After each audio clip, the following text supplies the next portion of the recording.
آقای دبیر کل، خانم رئیس، نمایندگان محترم، خانم ها و آقایان.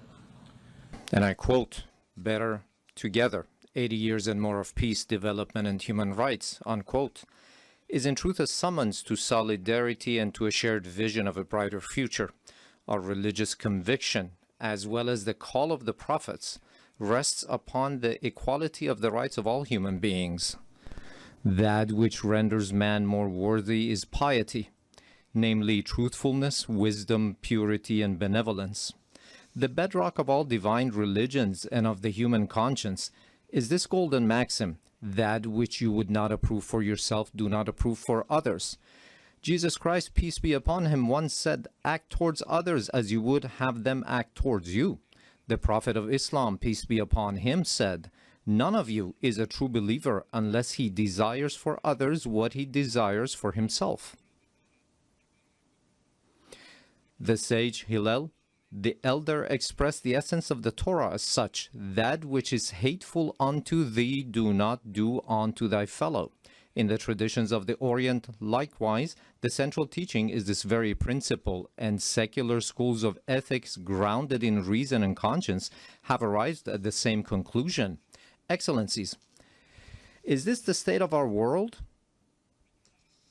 Let us behold the past 2 years. The world in these 2 years was witness to genocide in Gaza, was witness to the destruction of homes and repeated violation of sovereignty and territorial integrity in Lebanon, was witness to the devastation of Syria's infrastructure, was witness to assault against the people of Yemen, was witness to the forced starvation of emaciated children in the arms of their mothers, was witness to the assassination of Iran's scientists, was witness to the surreptitious raids infringing upon the sovereignty of nations, violating the territorial integrity of states, and openly targeting leaders of people.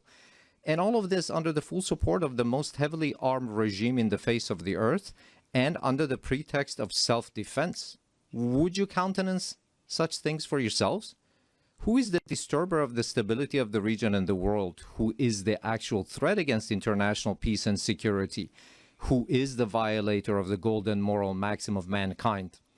Excellencies, ladies and gentlemen, you all bore witness that this past June, my country was subjected to a savage aggression in flagrant contravention of the most elementary principles of international law. The aerial assaults of the Zionist regime and the United States of America against Iran's cities, homes, and infrastructures, precisely at a time when we were treading the path of diplomatic negotiations, constituted a grave betrayal of diplomacy and a subversion of efforts towards the establishment of stability and peace. This brazen act of aggression, in addition to martyring a number of commanders, citizens, children, women, scientists, and intellectual elites of my country, inflicted a grievous blow upon international trust and the very prospect of peace in the region.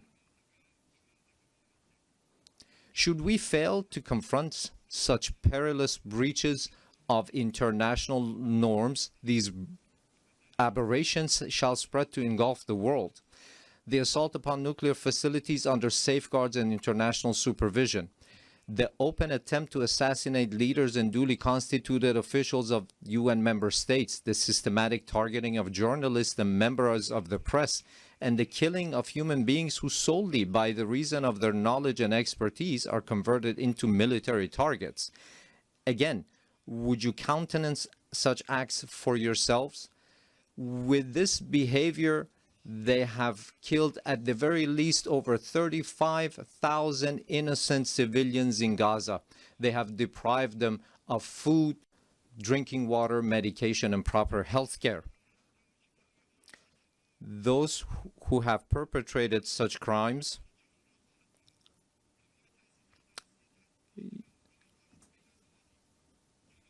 this nation, with a magnanimous spirit and the systematic targeting of journalists and members of the press, and the killing of human beings who solely by the reason of their knowledge and expertise are converted into military targets. Again, would you countenance such acts for yourselves? Those who have perpetrated such crimes must know that Iran, the most ancient continuous civilization upon the face of the earth, has ever stood steadfast against the tempests of history. This nation, with a magnanimous spirit and an eternal will, has time and again demonstrated that it shall never bow before aggressors. And today as well, in the face of the transgressors, it stands upright with reliance upon the power of faith and its national cohesion. In this 12-day defense, the patriotic and valiant people of Iran laid bare before the aggressors the fallacy and self-delusion of their arrogant calculations. The enemies of Iran unwittingly fortified the sacred national unity. The people of Iran, despite the most severe, protracted, and crushing economic sanctions, psychological and media warfare, and persistent efforts to sow discord, at the very instant the first bullet was fired upon their soil, rose in unison in support of their valiant armed forces, and today they continue to honor the blood of their martyrs. Here, in the name of all Iranian people, I extend my heartfelt gratitude to all personalities, nations, governments, and international and regional organizations that stood in solidarity with Iran during this war. Ladies and gentlemen, today, after nearly 2 years of genocide, mass starvation, the perpetuation of apartheid within the occupied territories, and aggression against its neighbors, the ludicrous and delusional scheme of a greater Israel is being proclaimed with brazenness by the highest echelons of that regime. The scheme encompasses vast swaths of the region. The map itself lays bare the true intentions of the Zionist regime, intentions that have, of late, been openly endorsed by its criminal prime minister. None in the world is secure from the aggressive machinations of this regime. It is manifest that the Zionist regime and its sponsors no longer even content themselves with normalization through political means. Rather, they impose their presence through naked force and have styled it peace through strength. Yet, this is neither peace nor power. It is nothing but aggression rooted in coercion and bullying. But we envision our powerful Iran alongside powerful neighbors within a strong region with a radiant future. A future in which we stand together against a grand project that imposes genocide, destruction, and instability upon the region. A future in which collective security is assured through genuine mechanisms of defensive cooperation and joint response to threats. A future in which human dignity and cultural diversity are cherished as foundational values. A future in which collective development is realized through joint investment in infrastructure and modern sciences. A future in which energy security and the equitable use of vital resources from the pillars of economic stability. A future in which the environment is safeguarded for posterity. A future in which national sovereignty and the territorial integrity of states are regarded as non-negotiable principles, a future not in pursuit of peace imposed by force, but founded upon strength derived through peace. In such a strong region, slaughter and bloodshed shall find no place. It is for this very reason that my country has, for many years, been among the staunchest advocates of establishing a region free of weapons of mass destruction. Yet those who themselves possess the largest nuclear arsenals and who, in flagrant breach of the NPT, make their weapons even deadlier and more destructive, have for years subjected our people to pressures on the basis of spurious allegations. Last week, 3 European states, having failed through a decade of bad faith and thereafter by supporting military aggression to bring the proud people of Iran to their knees, at the behest of the United States of America, sought, by means of pressure, coercion, imposition, and manifest abuse, to reinstate against Iran the Security Council resolutions that had already been terminated. In doing so, they set aside good faith. They circumvented legal obligations. They sought to portray Iran's lawful remedial measures taken in response to the United States' withdrawal from the JCPOA and to Europe's breach and utter incapacity as a gross violation. They falsely presented themselves as parties of good standing to the agreement, and they disparaged Iran's sincere efforts as insufficient. All of this was in pursuit of nothing less than the destruction of the very JCPOA, which they themselves had once held as the foremost achievement of multilateral diplomacy. This unlawful measure, which has also met the opposition of certain members of the Security Council, possesses no international legitimacy and will not garner the approbation of the international community. I hereby declare once more before this assembly that Iran has never sought and will never seek to build a nuclear bomb. We do not seek nuclear weapons. This is our belief based on the edict issued by the supreme leader and by religious authorities. Therefore, we never sought weapons of mass destruction, nor will we ever seek them. Whereas those who disturb the peace and stability in the region lies in Israel, but Iran is the one that is being punished for those actions. There is a poem that roughly says something to the effect that someone in one side of the world does something to disturb the peace and someone else is punished for those actions. Ladies and gentlemen, the Islamic Republic of Iran welcomes peace and stability. We believe that the future of our region and of the world must be built upon cooperation, trust, and shared development.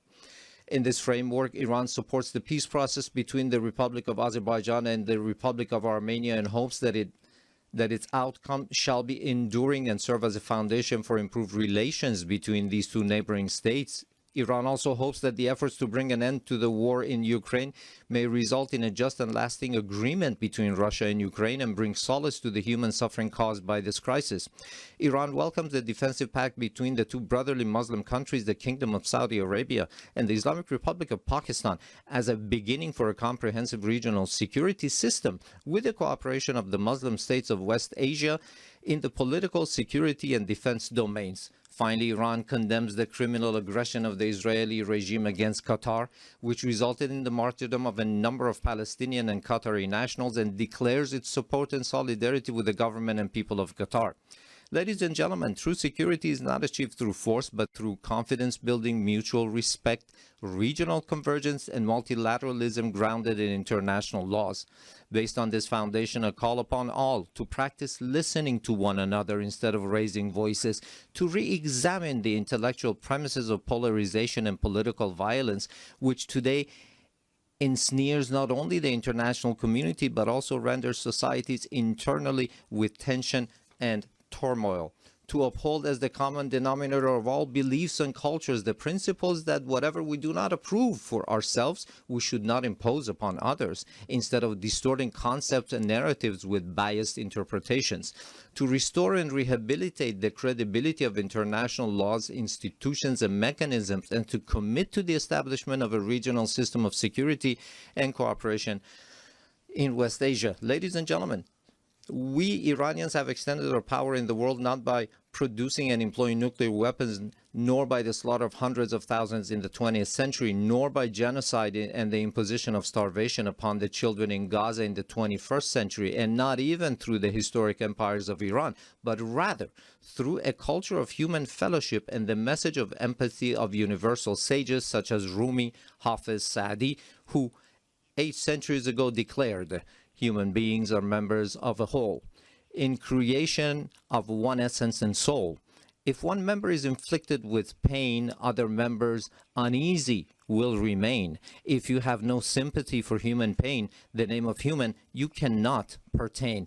Those criminals who bully by murdering children are not worthy of the name human being, and assuredly they shall never prove to be trustworthy partners." Relying upon its time-honored tradition of altruism and human fellowship, Iran is a steadfast partner and a trustworthy companion for all peace-seeking countries, a friendship and a partnership grounded not in fleeting expediency, but in dignity, trust, and a shared future. We, the upright people of Iran, by standing firm against lawless marauders, have surmounted with honor the injustices, discriminations, and double standards imposed upon us. And today, with an opportunity-oriented outlook, we have transformed this historic achievement of the Iranian people into a platform for a leap toward a hopeful future. Let us together with you, turn threats into opportunities. I thank you.